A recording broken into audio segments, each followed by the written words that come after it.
सुनो सुनो सुनो दिल्ली नगर के वासियों, क्या तुम करना चाहते हो अपने जीवन का कल्याण? नहीं लगेंगे पैसे, चाहे निर्धन हो या धनवान। जानना चाहते हो कैसे? छोड़ना रोकना पड़ेगा एक भव से दूसरे भव का भ्रमण। शुद्ध उच्चारण और सही विधि से करना होगा प्रतिक्रमण। जानते हो क्या होता है प्रतिक्रमण? आज हमारी वसुंधरा ज्ञानशाला आपको यही बताएगी। शाला परिवार वार्षिक उत्सव मना रहे हैं। प्रतिक्रमण क्यों कब कैसे करना सिखा रहे हैं। औरों पर प्रहार होता है आक्रमण। निज दोषों पर वार ही तो है प्रतिक्रमण। पापों का प्रायश्चित यही मिल जाता है। आत्मशुद्धि का साधन ये कहलाता है। पापों का प्रायश्चित यही मिल जाता है। आत्मशुद्धि का साधन ये कहलाता है। हम सभी ने प्रतिक्रमण शब्द तो सुना ही है और आप लोगों ने यह किया भी होगा, किंतु आज हम जानेंगे कि प्रतिक्रमण क्या होता है, कब करना चाहिए और क्यों करना चाहिए। जो पाप मन वचन काया से खुद किए हो, दूसरों से करवाए हो या दूसरों ने जो पाप किए उनकी आलोचना की हो, उन सभी पापों की निवृत्ति के लिए किए गए पापों की आलोचना करना ही प्रतिक्रमण है। हमसे जो भी पाप कार्य हुआ है उसका प्रायश्चित करना ही प्रतिक्रमण है। हमारी ज्ञानशाला में भाग 1 से 5 तक थोड़े थोड़े रूप में बच्चों को शुद्ध रूप से प्रतिक्रमण सिखा दिया जाता है। तो आइए जानते हैं ज्ञानशाला के बच्चों से कि प्रतिक्रमण कब और कैसे किया जाता है। प्रतिक्रमण 5 प्रकार के होते हैं। राई प्रतिक्रमण, देवसी प्रतिक्रमण, पाक्षिक प्रतिक्रमण, चौमासी प्रतिक्रमण और संवत्सरी प्रतिक्रमण। रात भर में किए पाप कार्य की आलोचना के लिए जो प्रतिक्रमण सुबह किया जाता है उसे राई प्रतिक्रमण कहते हैं। दिन भर में जो भी पाप कार्य हुआ उसके शाम को जो प्रतिक्रमण किया जाता है उसे देवसी प्रतिक्रमण कहते हैं। 15 दिन के पाप कार्य प्रवृत्ति के आलोचना के लिए जो प्रतिक्रमण किया जाता है उसे पाक्षिक प्रतिक्रमण कहते हैं। यह हर 14 को किया जाता है। 4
पाप कार्य हुआ है, प्रेजेंट में जो कर रहे हैं और फ्यूचर में ऐसी गलती दोबारा ना दोहराने का संकल्प लेते हैं।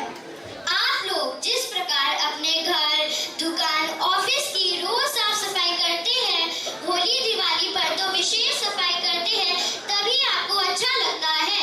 उसी तरह हमारी आत्मा में बुरे कर्म लगे हैं, उसकी आलोचना हमें हर दिन करनी चाहिए।